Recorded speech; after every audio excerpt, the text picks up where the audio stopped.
Net paper फुटी प्रकरणी केंद्रीय शिक्षण मंत्री धर्मेंद्र प्रधान यांनी राजीनामा द्यावा यासाठी जंतर मंतरवरती कॉक्रोच जनता पार्टीचं आंदोलन करण्यात आलं। याच पार्श्वभूमीवरती आता पुण्यामध्ये देखील एक आंदोलन पार पडणार आहे।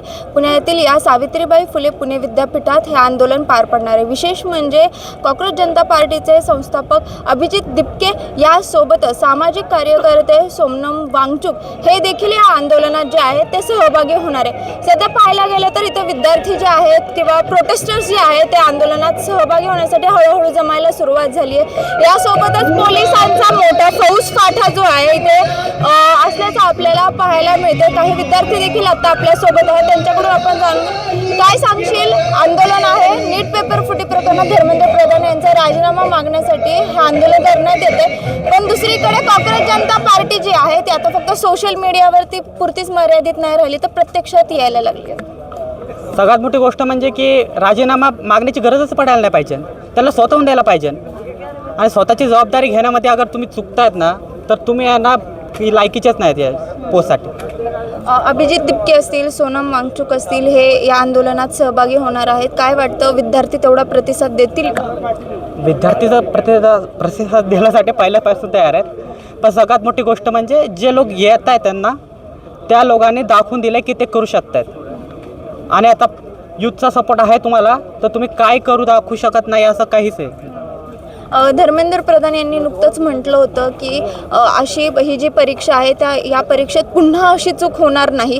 पण पाहायला गेलं तर असं पहिल्यांदाच होते की नीटची परीक्षा जी आहे ती पुन्हा घेतली जाते, मात्र कुठेतरी पडदा टाकायचा ते प्रयत्न करतात का राजीनामा देण्याऐवजी? एक सेकंड चान्स तर सगळं डिझर्व करतात, पण तुमचा एकदा नाही बल्कि कितीतरी वेळा हे असं झालेलं आहे। मग जर आम्ही तुम्हाला अजून एक चान्स देतोय आणि तुझ्या वेळेमध्ये पण तुम्ही करतायत चूक, काय सांगशील? तू पण येतोयस या आंदोलनात सहभागी होण्यासाठी? पहिली तर नीटचा पेपर 4दा लीक झालेला आहे। तो एकदा फर्स्ट टाइम झाला आणि 4दा लीक झालेला आहे। याच्या पहिले 2दा रिनीट पण झालेली आहे, पण कधीच आपले जे एज्युकेशन मिनिस्टर आहेत ते कधीच रिस्पॉन्सिबिलिटी घेत नाही। आजपर्यंत कधीच रिस्पॉन्सिबिलिटी घेतली नाही आणि आता पुढे घेणार का नाही याची पण काही गॅरंटी नाही।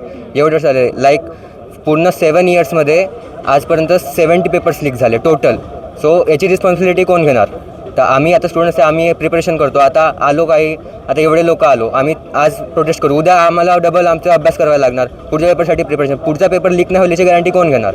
आम्हाला एक पर्टिक्युलर एक प्रॉपर रिस्पॉन्सिबल गव्हर्नमेंट पाहिजे। रिस्पॉन्सिबल गव्हर्नमेंटचे रिस्पॉन्सिबल MLAs MPs पाहिजे, जे हर एक गोष्टीला रिस्पॉन्सिबली घेतात, ना की जे फक्त एकदा लीक झालं लाईक। आणि आता ते नवीन एक ट्विट केलं होतं की लाईक नरेंद्र मोदींनी सगळ्यात कालच ट्विट केलं एज्युकेशन मिनिस्टरनी की नरेंद्र मोदी सगळ्यात लॉंगेस्ट प्राईम मिनिस्टर एव्हर आहे।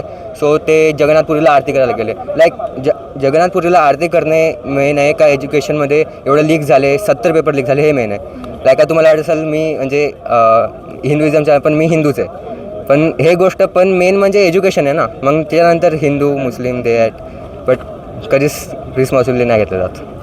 नक्कीच आपण आता काही विद्यार्थ्यांच्या या आंदोलनासंदर्भात या नीट पेपर फुटी प्रकरणात प्रतिक्रिया जाणून घेतलेल्या आहेत आणि त्यांची एकच मागणी आहे की धर्मेंद्र प्रधानांनी राजीनामा द्यावा, त्यांची स्वतःची नैतिक जबाबदारी म्हणून त्यांनी राजीनामा द्यावा। मात्र तत्पूर्वी सध्या विद्यापीठात 4 वाजता या आंदोलनाला सुरुवात होणार आहे आणि विद्यार्थी यायला सुरुवात झालेत। यासोबतच सोनम वांगचुक आणि अभिजित दिपके यांच्या नेतृत्वात हे आंदोलन होणार आहे। Shivani Lakra, times of Maharashtra, Pune.